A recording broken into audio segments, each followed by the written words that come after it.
তাই তো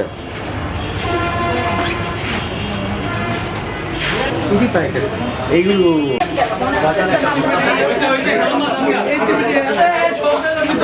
২০ তারিখ হচ্ছে আমাদের ২৫০০ থানার যে দুপতারা এলাকা আছে সেই এলাকা থেকে আমাদের একজন সুতা ব্যবসায়ী নাম হলো আব্দুল বাতেন, তাকে হচ্ছে উনি যখন দিনের ব্যবসা বন্ধ করে রাত ৮টার দিকে বাড়িতে ফিরছিল গাড়ির ড্রাইভার এবং তার মেয়ের জামাই সহ গাড়ি ফেরার পথে যখন হচ্ছে পাল্লা কবরস্থানে পৌঁছে সেখানে একটা প্রাইভেট কার র্যাবের পরিচয়ে তল্লাশির নামে দাঁড়ানোর পরে হচ্ছে ওনাকে নামিয়ে নেওয়ার পর তল্লাশির নাম করে তাদেরকে হাত পা বেঁধে ফেলে এবং মুখে কষ্টেপ লাগিয়ে বেঁধে ফেলে ওনার হাতে যে টাকাগুলো ছিল প্রায় ৫২ লক্ষ টাকা ওনারা ছিনতাই করে নিয়ে যায় এবং ওনাদেরকে হাত পা বেঁধে ওখানে রেখে যায়।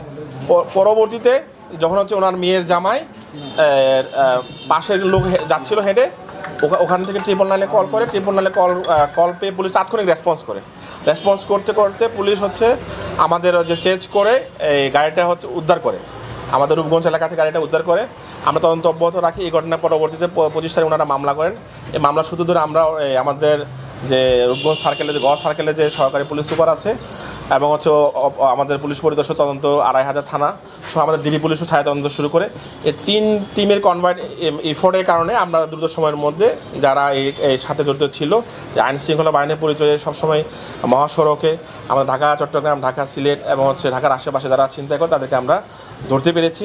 এর মধ্যে আমরা 4 জনকে ধরতে পেরেছি, শামীম আহমেদ সবুজ, ইকবাল হোসেন, তারপর হাফিজুর রহমান এবং আব্দুর রহমান মেহেদি।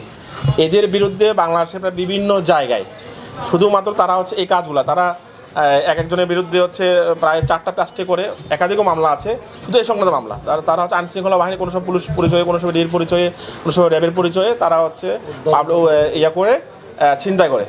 এই ঘটনায় আমরা হচ্ছে একটা প্রাইভেট কার যে তার 52 লক্ষ টাকা ছিনতাইয়ের মধ্যে প্রায় 4,49,000 টাকা এবং হচ্ছে কালো ড্রাইভের যে জ্যাকেট আছে, তারপর লেজার লাইট, খেলনা রিভলভার এবং হ্যান্ডকাপ এবং মাথার একটা 2 খাউরি রঙের মাথার ক্যাপ উদ্ধার করি। এগুলো জব্দ করা হবে এবং বিজ্ঞ আসামিদেরকে আজকে বিজ্ঞ আদালতে প্রেরণ করা হবে আমাদের ইয়ার জন্য পরবর্তীভাবে আইনগত ব্যবস্থা গ্রহণ করার জন্য।